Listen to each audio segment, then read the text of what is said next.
Now, the Hoodwink is not quite the sort of beefy melee hero that we often see Dismar on, but it is still something where Dismar can still play it pretty effectively. Even if he's not directly in the middle of the fight, he just doesn't like to not be doing something.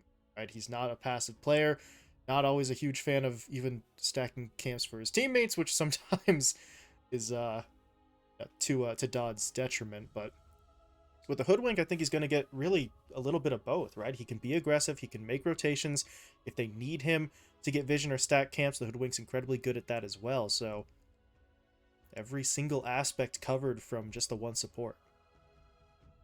No, definitely very happy with it. And I think that's where now for NoRunes, we're back in the hot seat. Is it going to be the Invoker? Is it going to be the Pango? Do you want to wait all the way till the end here because they didn't actually take it?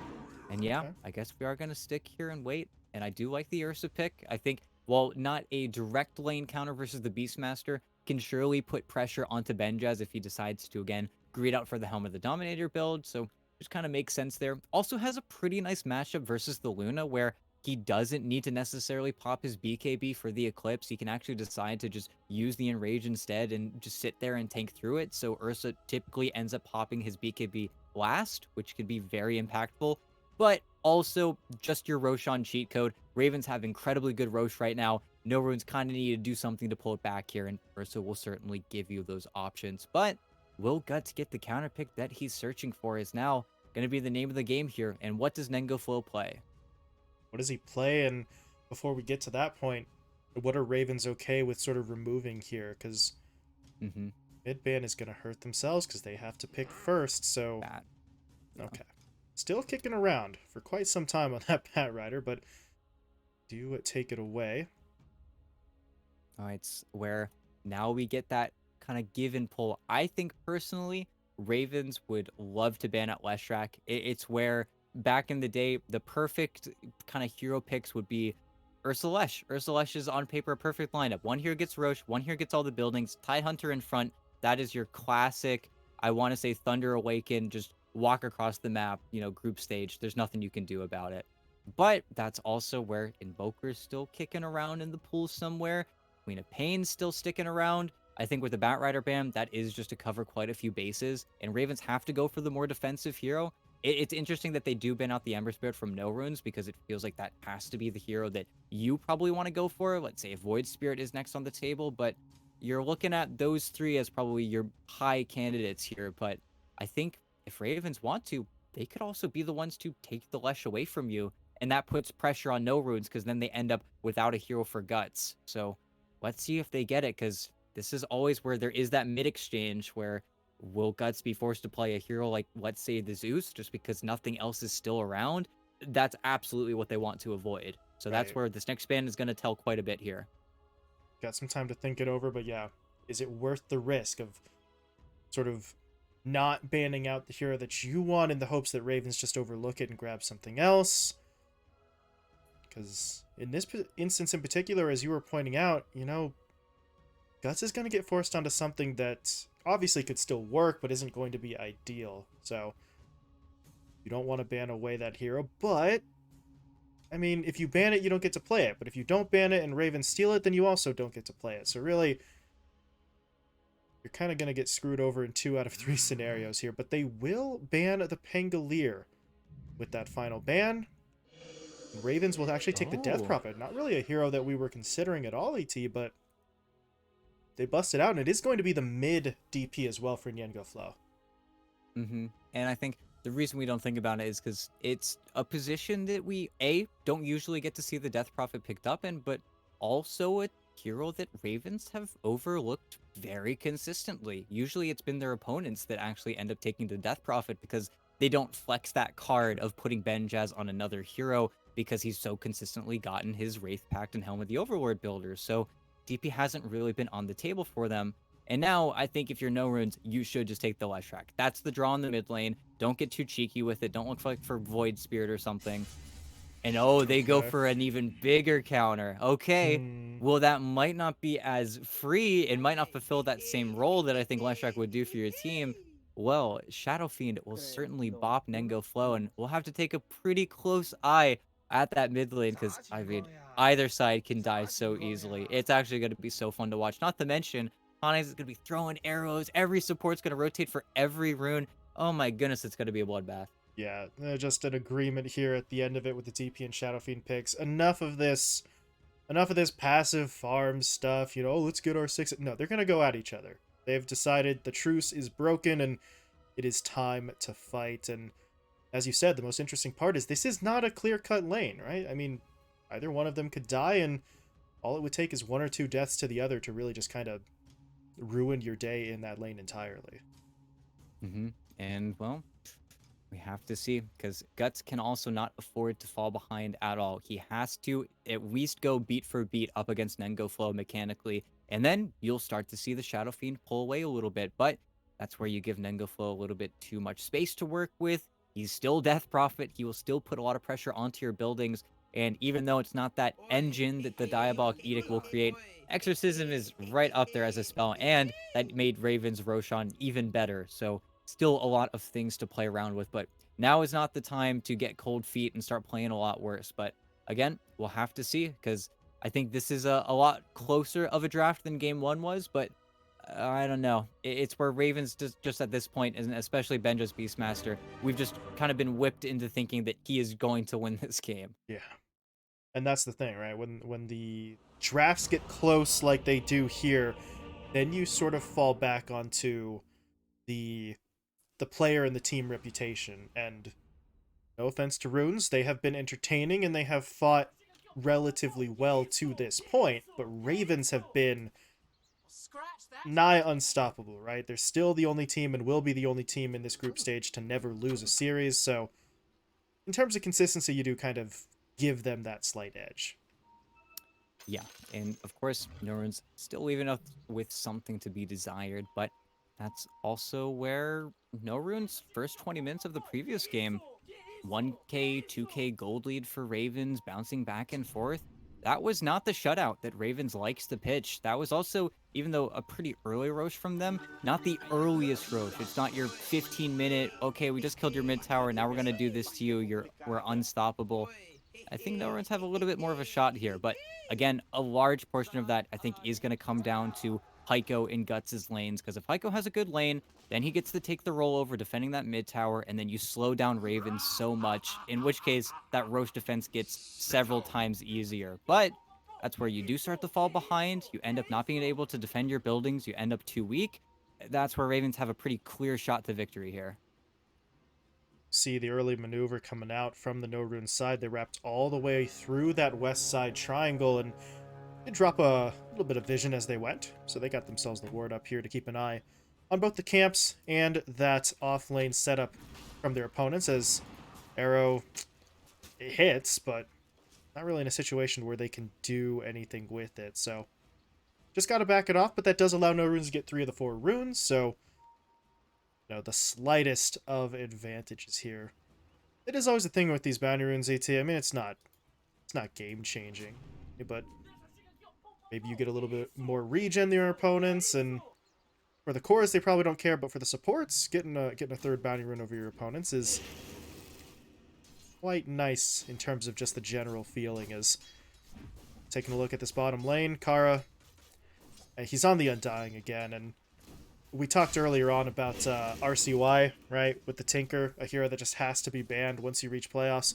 Kara is approaching that point if he's not already there on the Undying too. Yeah, and I think with his Undying, it will be banned out a lot of the time versus some of these other teams, but NoRunes just think that they can answer it with Hannes' hero pool, and I think that is a pretty accurate statement to be made, but that's where it is just comfort, and comfort is comfort at this point, but we'll have to see if Hannes can maybe put the hurt on him a little bit more. He's in a very similar position as he was, or rather Heiko was in the last game, where you can just kind of shut him out in lane, but you also need levels, and level 1, Kara does just beat you. Going in with the decay over and over again. Meanwhile, up top, oh, Benjaz and Dismar were able to get a little bit of a hit onto Sarem here, but this is kind of the unfortunate aspect of this duo, I suppose. Benjaz's axes can kind of cut down some of the trees Dismar wants to work in the area of, so not the most synergistic, but right now they're just trying to stay alive. Dismar does get away. Benjaz, though, is getting hit up quite nicely. Can they take him down? Not quite. They will get the Hoodwink, but First Blood itself actually goes the other way as Kara was able to take down Heiko in the bottom lane. Yeah, just ate a little bit too much damage, and again, Luna has magic damage to actually put out onto that Tidehunter, so wasn't able to get aggressive himself. And with the Gush level 1 as well, of course you're not getting that damage reduction from the Anchor Smash, so not much he could do about that one. But yeah, Kara's just still playing the zombie. Oh, blocks it too, and then denied. Very That's why he did nice. that. Kara's just a step ahead at this point, not even going to give Hane that little bit of money and experience, so he just knows what he's doing every time. At all times, this Undying just knows exactly what the goal is, so incredibly impressive there for him. Meanwhile, Sarem is getting into a bit of trouble here. There's going to be the Bushwhack. Benjaz has got the axes, and that's going to net them another kill. And Mini, I don't know about this one. Might be time to back it off a little bit as he does get back under the tower, but they're doing just fine. And look at this, Benjaz doesn't even have a point. He's not going to care about the boar in the slightest. You're going up against the Crystal Maiden, so it is kind of just a scenario where you feed that boar if you do skill it up, but with a point in Inner Beast, it gives them that little bit of extra attack speed, and I mean, they just barely got that kill on Sarem, so 10 attack speed does make a bit of a difference as Kara, speaking of making a difference, he gets the kill onto Hane. They don't finish him off. Heiko didn't have the Gush back up in time. Is he fast? No, he doesn't have boots. This is not going to be worthwhile, and Heiko realizes that pretty quickly. Yeah, I'm sure Kara is he dying to newts? Yeah, Uh-huh. he's dying. Or is he stacking? Oh, He are you wants to serious? live. And I also think that stack fails, so yeah, Yeah. maybe maybe getting Way too early. maybe just suddenly wanting life. This is good stuff from Kara, but no, that lane is still just being very successful. And again, level 1, level 2, NoRunes don't have enough high damaging spells to actually do anything, especially with Heiko's skill build. He's just 1-1-1 right now, so supremely average in terms of his damage numbers, but that's also where Tidehunter can afford to be sacked. Hannes has also made his way around onto the map, and he will be getting scouted out here, but nicely dewarded. Kara even comes mid, refills up Nengo Flow's bottle, says, sorry I took your bounty rune, but here you go. I'll be at the 6-minute rune. See you in a minute 50. Hane, though, is looking to make a wrap all the way top. They don't really have the greatest of means to set this up. Sarem would have to get the Frostbite. Okay, he did get it. Look at the boar, though, trying to step in front. Oh, that's just brilliant. Benjaz just micros the boar, breaks that up. Dismar, make sure you don't still die anyway. Okay, well, now Benjaz's play is a little bit less impressive because Dismar apparently wanted to go back in, so that's a little unfortunate. But hey, micro skill, bit of a dying art. Nope, definitely is. And honestly, a lot of people that say that they can't micro, I don't know if you're trying hard enough, because in Dota, I definitely feel like a lot of people just say, oh, I'm not a micro player. I just don't even want to try. But that's also where keeping the theme here is trying to be aggressive under the tower. Mini going in. Maybe needs help. They're just trading the aggro, though, of the tower. They're making sure he doesn't take too much damage. And it's a 3-on-1 situation. I think Dismar also ended up refilling up his mid laner's bottle. So On the other Mango Flow's side, got love. they Yeah. didn't get Heiko. They tried, they danced, but they couldn't catch him, so... Well, now Dot's a little bit stuck and the creep's hitting him, so they know he's here. Sarem gets the slow, gets the root, there's the gush. They could use some tower aggro. It's not really cooperating, and it looks like Dot's just going to walk away. That kind of sucks. Kara, though, may still go down. Frostbite onto him? No. Not enough there either, so... Your team found a kill and Heiko didn't die. I think that is the win for them already, but they could have had some kills there. Although with Guts having the haste rune, they might find it anyway. He's going to get onto Kara. There's one raised. Should not need a second. Yeah, just right-clicks it down and... Okay. They do manage to salvage something, but the sacrifice from Kara means that the Luna gets to make the long walk home. Yeah, and Guts, that's why he goes for the scan, just seeing if there is a hero there. And now, TTP's mid. Has to be so careful here. He might actually just want to walk because there is a Dismar here, but a Dismar that is scouted out. An arrow will just straight up land on the Hoodwink, do a good bit of damage, and, well, the Hoodwink going to be on the run. Tower did eat a good bit of that Exorcism, but don't think you're going to be able to stick on it for the kill. If they do, it's a little bit risky here from Nengo Flow. Yeah. Oh, Hane? He's been spotted out, but he does still have a leap charge or two, so he is able to pull back. Look at that. They got the Frostbite down. The Razors are coming in. He's hit on 2. There's the 3rd. Might just be enough. The Starstorm will finish the job, and they're going to clean up the Tombstone here, too. An extra 150 gold, and they might get the man who dropped that Tombstone, because he is not making it back to this tower. Oh. Okay, there you go. Sarem, thank you. Makes it so that I'm not a liar, as they do get the kill, and that is just an absolute coup here in the middle lane for NoRunes. You go from potentially losing your tower to cleaning up a couple of kills. Yeah, just wanted to get aggressive with the first Exorcism, but just ends up being too big of a fight for them. And of course, with the high ground ward there, I think just overestimating what they actually could do. But instead, yeah, pretty nice rotation from the NoRunes supports. They're getting quite a few levels. Both of them are level 5 right now. An 8-minute, okay. Dismar does kill it, and nobody can kill Dismar, so he's on the run, but yeah, shouldn't be able to connect there. And Nengo Float is not letting up. Same spot he got caught last time, though. Yeah, this is a problem. I don't know. I mean, I think he just assumed the supports had moved on by that point, but both Sarem and Hane were there, and now all of a sudden your Death Prophet's really set back, right? First Exo doesn't get a tower, you're thinking, okay, you know, it sucks, but it's not the worst. But now with the back-to-back deaths, really don't have much to do for a little while, even after he respawns.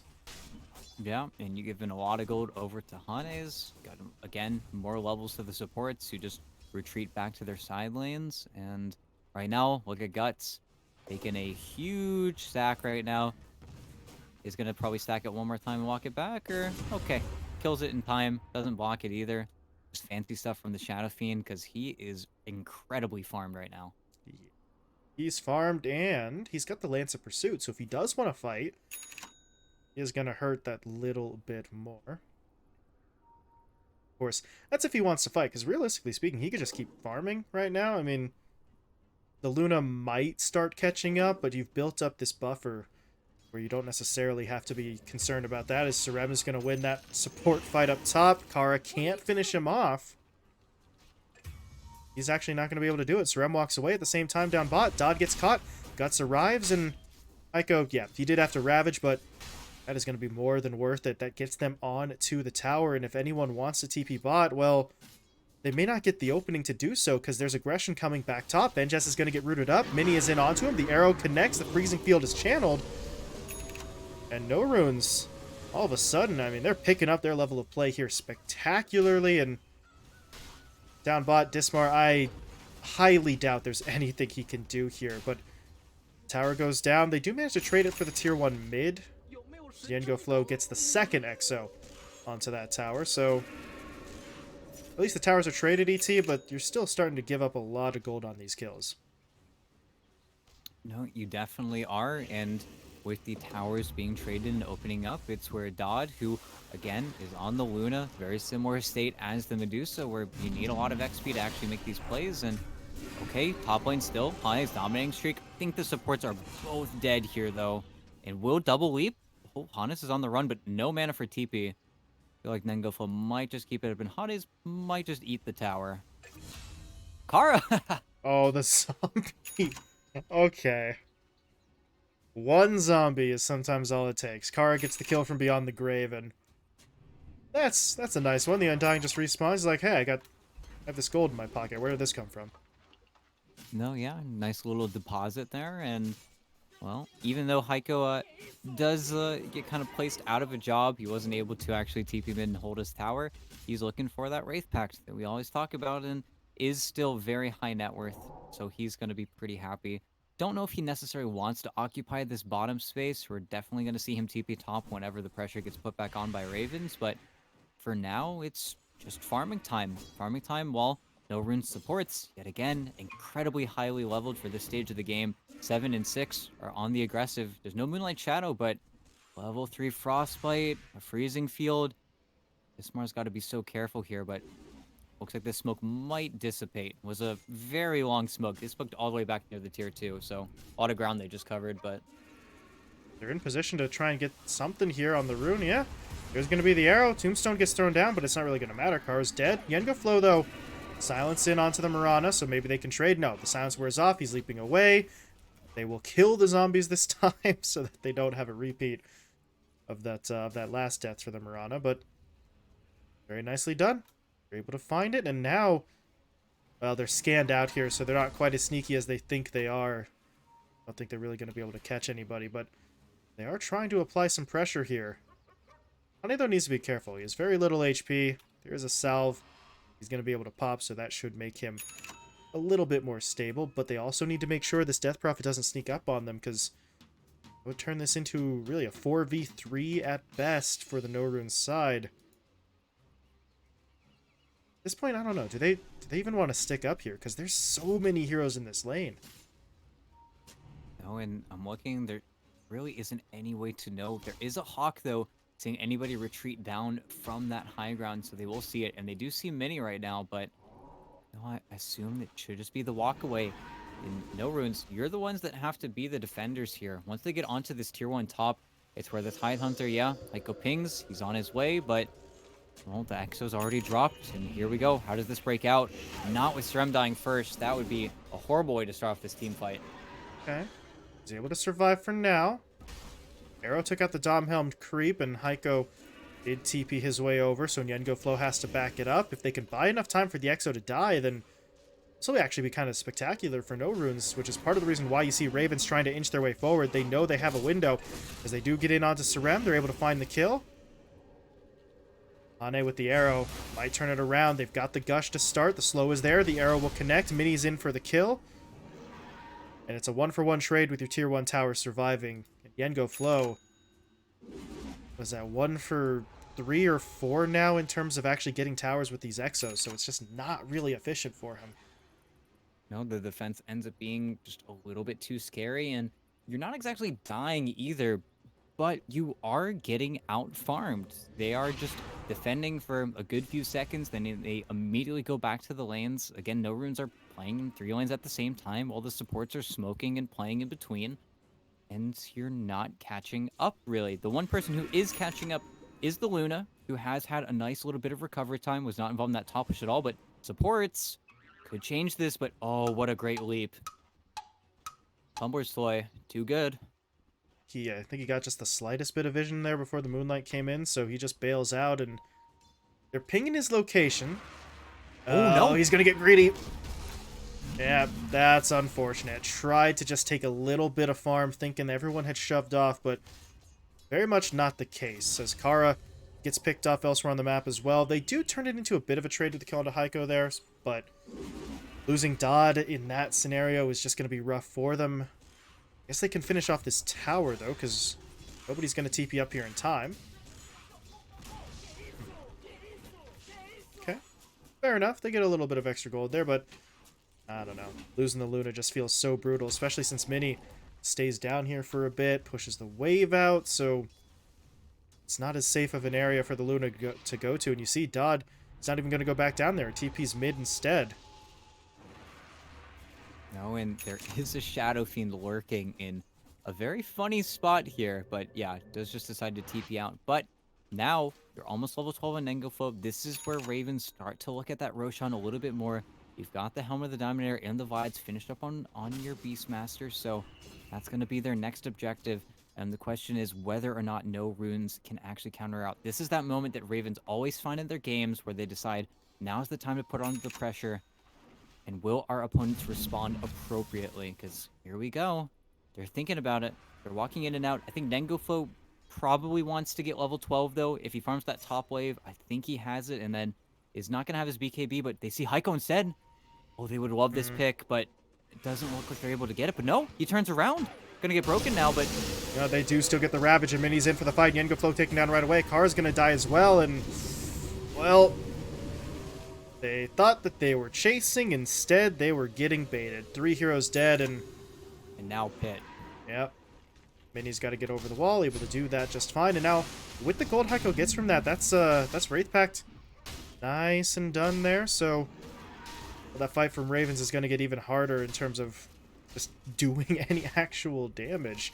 Now they have to fight the Wraith Pact and the Aegis.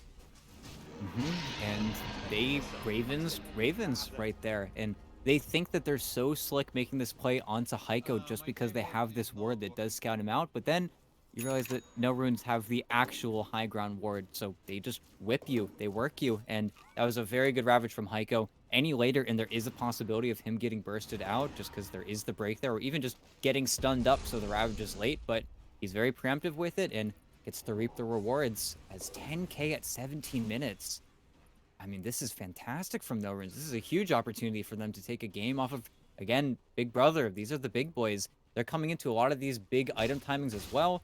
Ursa, of course, had the Blink Dagger for that fight, but BKB now finished on the Shadow Fiend. And again, that Wraith Pact picked up. Now it's NoRunes. They just need to find their way onto some objectives here, and then they can really start to get this ball rolling. Let's see where they look to angle right now. Top is looking pretty decent, with Guts just kind of pushing his way through it with the raises. So clean up that tier 1, maybe get yourself into that west side jungle a little bit and see what you can do from there, as Guts just does it himself. Didn't even really need any reinforcements. So the objective will be claimed, but look at this. Ravens, oh, they're realizing, listen, if we can find some of these heroes split up, oh, the Aegis won't matter. As they're not going to be able to get onto the Ursa. He's already TP'd away, but they do silence up the Mirana. There's going to be the stun into a second stun from the Bushwhack, and just sort of poking around the edges of the NoRunes lineup. We're not going to go into the Ursa because we're not suicidal, so we'll just pick off who we can. Yeah, and that's where can't also ignore that Ravens are picking up some of these items. They're getting double BKB. It's where you ask yourselves, if you're NoRunes, how vulnerable are we to these BKBs? Do we need to wait for Heiko's Blink Dagger before we can fight? Because if he doesn't find an initiation, they just get to ignore him. Those are the difficult questions that can end up you winning or losing a Dota game. Because if they do try to press the issue and then suddenly Ravens are strong enough to respond, well, that's how Ravens win their games, by just knowing how much stronger they are than you and then pressing the issue where even though they're 12k behind, you realize that a lot of that's just at the top and lopped off the bottom, and then this game is still extremely close. Just a matter of whether or not those items are those difference makers. As Nengaflow, he needs armor. Yeah. Yeah, the man's got a plan, apparently. Jesus. Could you imagine someone just... Hey, I got a plate mail. I'm gonna buy another plate mail. Now that I have 2 plate mails, you know what I really, really want? A 3rd plate mail. That'll do the trick. It's a good item. Good item. Yeah. I don't know how the hell you wear 3 plate mails, but whatever. 3 bodies. Easy. But yeah. We'll have to see now, because map closing in a little bit here. It's also daytime, so of course that makes smokes feel a little bit more valuable and makes everybody else feel not. But Benjez, well, that's an enrage. He's on the run now. He's gonna get slowed up, and I guess we'll just trade his helm with the Dominator creep for his life. And okay, with the helm of the Overlord coming, actually loses his creep, which is fortunate because that would have given Molda or Mini a good bit of money. But Blink Dagger on Heiko. Oh, they're baiting it though. Scary. Yeah. Well, they missed with the Bushwhack, but they did get the Lucent Beam. There's the Sharpshooter hit as well. They're going to slow him up. They got the Centaur Stomp, and there's the Aegis down. Kara just says, F you, I'm putting a Tombstone here. That's free money for Guts, but it is going to dissuade NoRunes from chasing off of that respawn, so will do its job. But look at Heiko. He's trying to wrap around. He just ravaged Kara. I mean, they're going to kill Kara, I assume here, but... it's not exactly what he was hoping for when he made the initiation. Yeah, I don't know. that was, yeah. I'm not sure if he thought he saw another hero, or maybe, you know, I mean, I'm trying to give him the benefit of the doubt with the colors, but no, yeah, that was just kind of a big old whiff. But now NoRunes are onto the bottom tower. They do need their Shadow Fiend though, otherwise this push is relatively slow. Also looking at Heiko, who's getting ran at right now, broken, and he's just dead. And now you regret that solo ravage a little bit more, but Would that have saved him? Maybe, but he didn't have it, so it doesn't matter. Sarem now gets caught trying to go for the D ward. And this is not what you wanted if you're no runes. You were trying to group up for a push on the tower. Instead, you lose 2, and well, the tier 2 is still standing, because as you said, if the Shadow Fiend isn't there, they couldn't do it. Mini tried his best, but it's an Ursa. He's not going to melt towers. He does have a BKB, though. There's your good news. Yeah, but it is troubling because I don't know, Ravens are getting by, which is not what you want to be saying. You want to be aggressing onto your opponents. You want to be pushing them to their brink here. And maybe the next Ravage will be a little bit more impactful, but until then, double BKB safely finished. Now you're looking at a Blink Dagger for the Beastmaster. Sure, the supports aren't in any realm of luxury. Neither Dismar or Kara have really any items built up, but they've got the 4 staffs in queue. They'll still find their impact. It's where I think if you're NoRunes, you gotta kind of press the issue a little bit more here, because you are starting to get more and more on even footing. Mini has a BKB as well, so Ursa is pretty much ready to go here. Of course, the Basher will make his life maybe a little bit easier just finding those soul kills, but I'm getting a little bit concerned. Even though net worth's not changing and even slightly growing for NoRunes every second, just doesn't feel like they're getting those decisive victories that they're probably going to look for. Yeah, that's the problem. The luxury items are starting to maybe come online for no runes, but the Ravens still have the necessity items, the things that they absolutely 100% need to fight.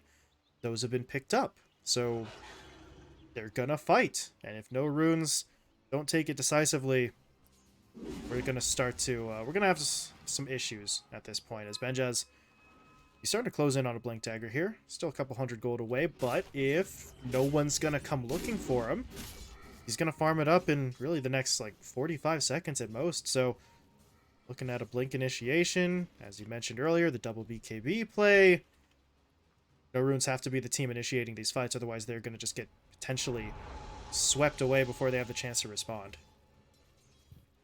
Yeah, and well, they're kind of flip-flopping the map right now. Still not abandoning this high ground ward sentry, one that they did replace, you know, maybe 4 or 5 minutes ago, but feels like they're just a little heavy-handed right now. They're getting good farms still. Again, can't say that enough, but they're also just safely playing in 2 lanes as well, and you're farming the triangle still. It's where I don't know if they're just out of smokes or whether or not they want to save it, but I feel like we're slowing down towards that second Roche, and sure, it's going to be a contest. It's going to be a battle that you might have more items for, but they're just not finding enough of a punish. And they're also not placing too many of these deep wards. They're getting in pretty far, but then just not finding their opponents whenever they decide to switch which map of that they're playing on.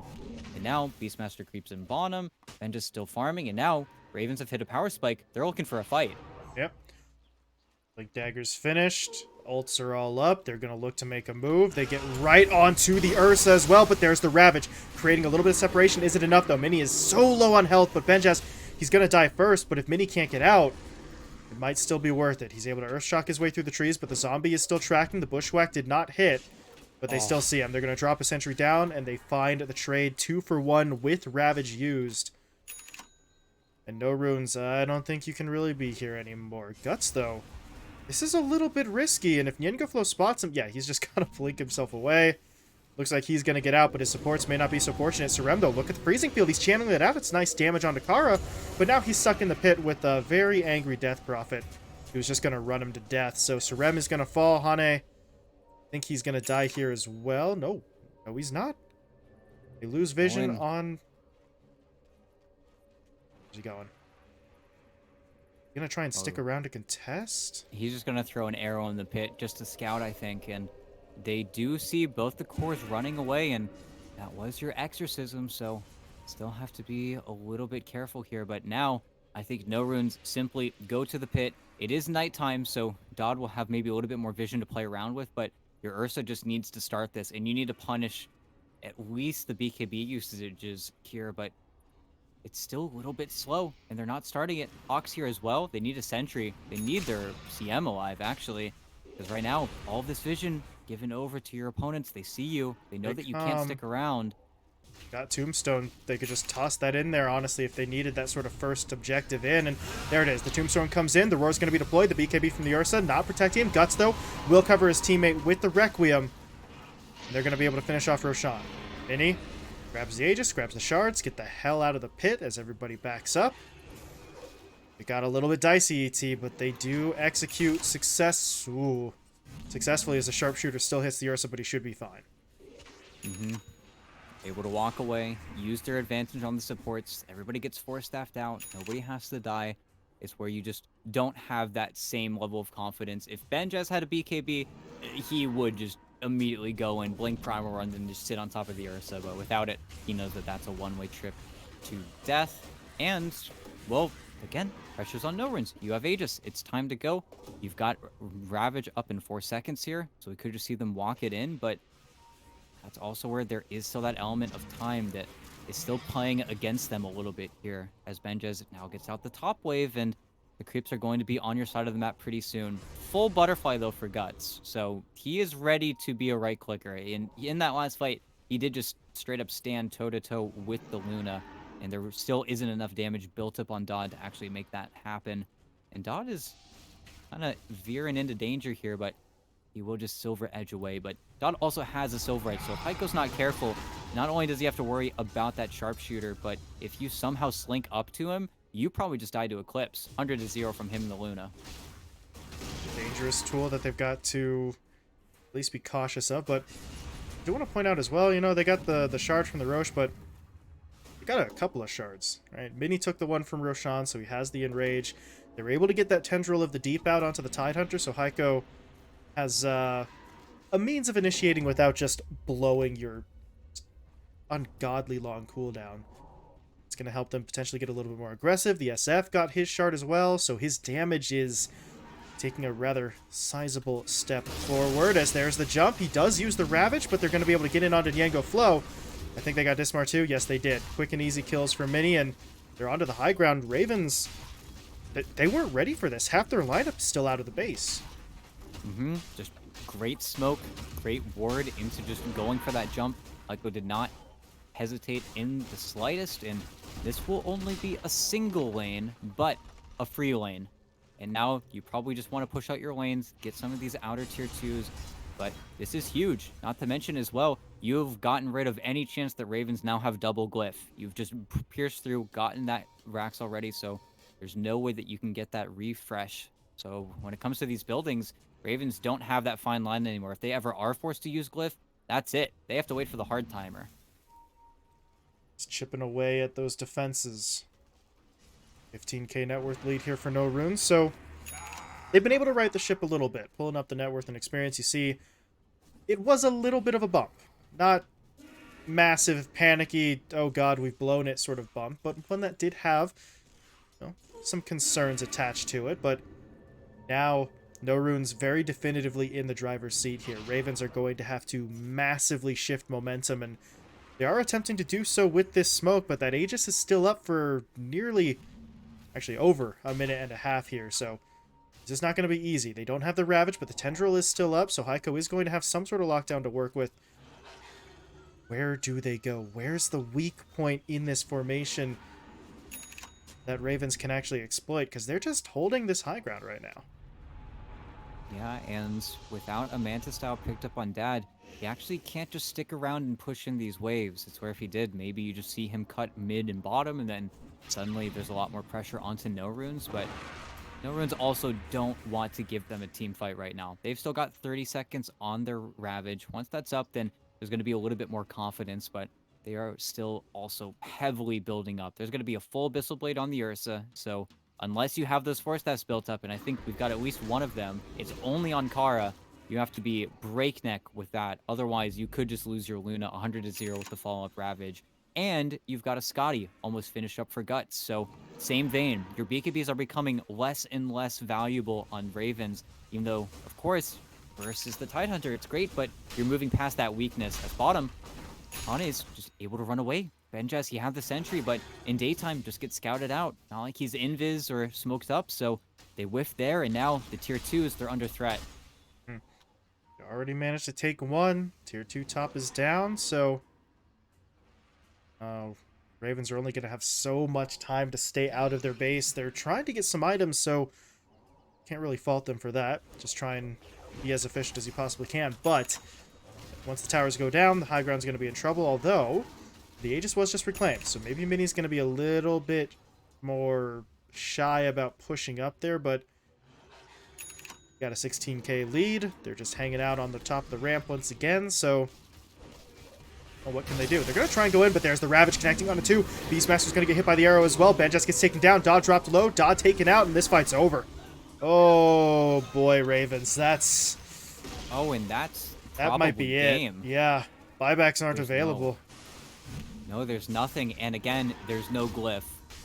So this is just going to be the entire base. What a great reaction from Heiko. What a fantastic reaction. That was so sick.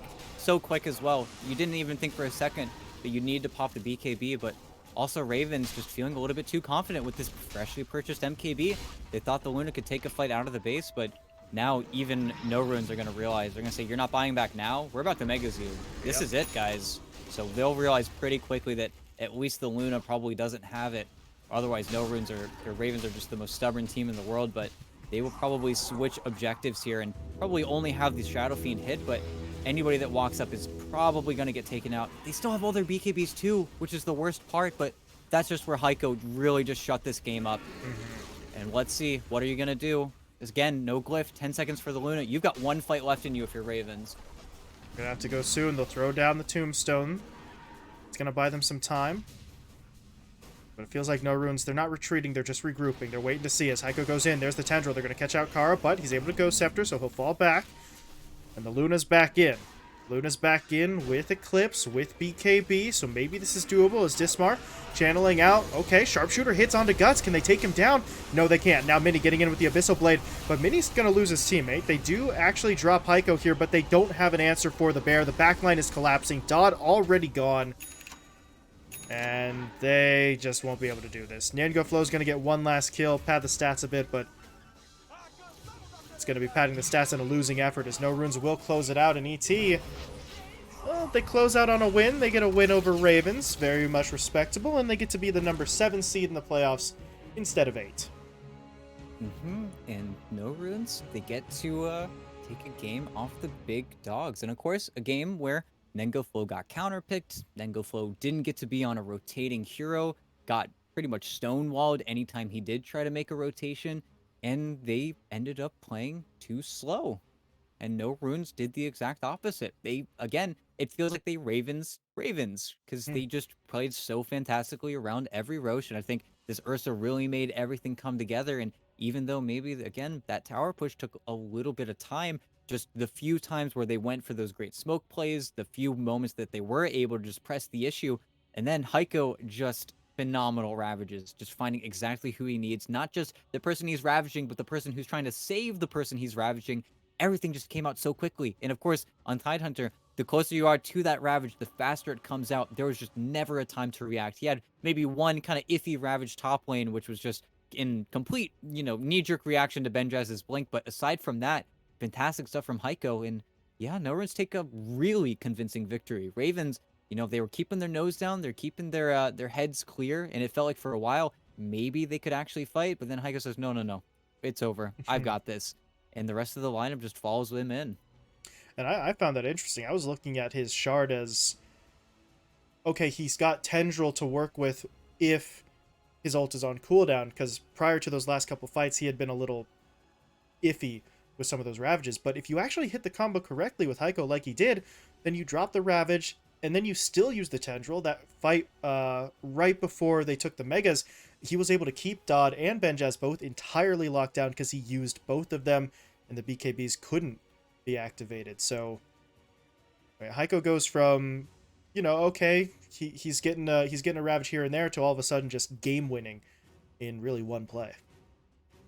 And that's also why, of course, you don't need a refresher. Just land a nice Tendril, Ag Shard is a lot cheaper than the refresher. It's also kind of hard to use refresher on that hero now, but yeah, no, it's really good play from him. And I think if he played any sloppier, that game looks very different. But also, Ravens get caught in their own mistake. They want to fight on the low ground. He literally just finished an MKB. They were so confident in taking that fight that the overconfidence kills them effectively because you don't have enough time. You don't survive. Luna doesn't even get to pop her BKB because she knows that she's dead because she's eaten so much damage.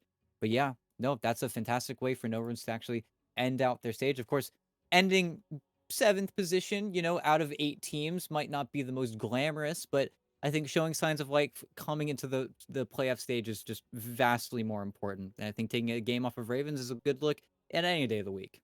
Yeah, I mean, Ravens have been so strong. The fact that you were one of the teams to hand them that 1-1 is going to be a little bit of momentum. And if you're Ravens, okay, you didn't close out a 2-0 sweep, but you're still looking pretty good, right? You're the number 1 seed. You're going to be feeling confident, and you can basically just say, here, listen, if there was a game 3 after this, right? If this were playoffs and not group stage, then we feel pretty confident that we could just bounce back and take that series. So, good feelings all around as we move into the playoffs. Speaking of the playoffs, though, we don't have a bracket for you just yet because teams still have to sort of pick their opponents.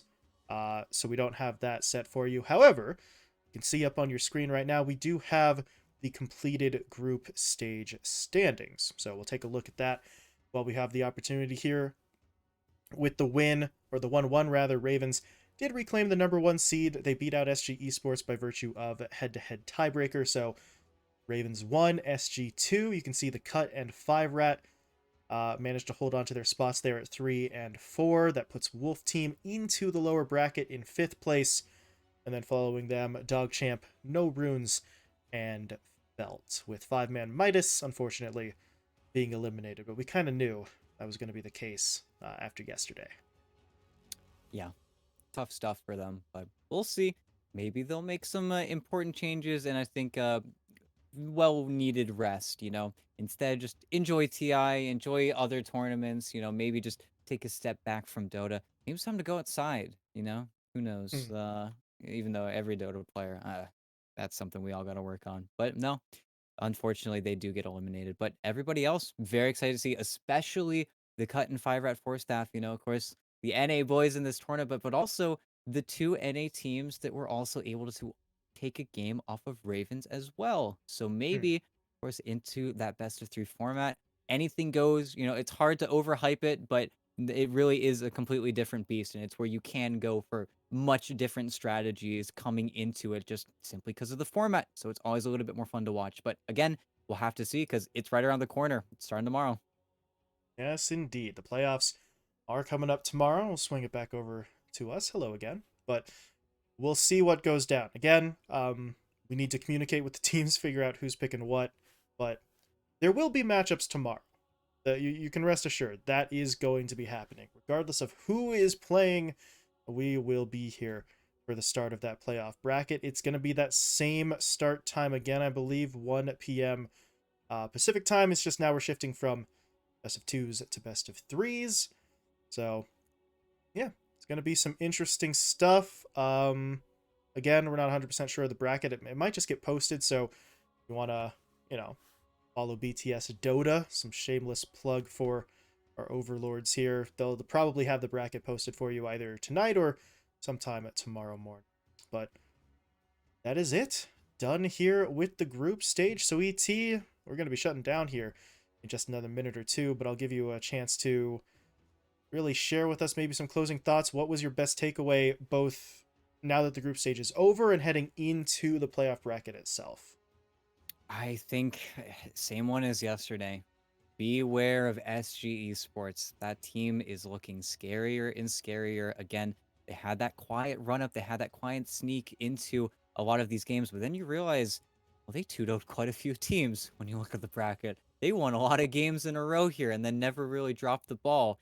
But that's also where you can never give up on these NA squads, because if there was any kind of density in the bracket here, when you look on Wikipedia, it's that NA squads obtained 1-1s. They were able to take games, and not just victories, but convincing victories, especially 5-Rat 4 staff at their best. 20-minute games, enemy team couldn't do anything. We're out of here in 50. It's a team, and I think a tournament where once we get into those final few days, you never know who's going to be in that top 4. And it's where NA, maybe we reclaim, maybe we get it back after I think a lot of those teams losing it to in Thunderpick to Hikori. There's a little bit of revenge here while the other boys are over in Singapore. So gotta stay tuned. Mm-hmm. Stay tuned indeed. Again, that playoff bracket starts tomorrow afternoon, so hope to see you there as we move along from the group stage into something a little more high stakes, something a little more maybe action packed. But that means for today, we are going to be heading on out of here. So thank you all for sticking around, watching some Dota. If you've been with us through the whole group stage, then we very much appreciate you coming and checking out some NA and SA Dota. But we have come to the end. Group stage over. So we will be heading on out. Thank you all one last time, and hopefully you join us tomorrow as well for the start of the playoff bracket.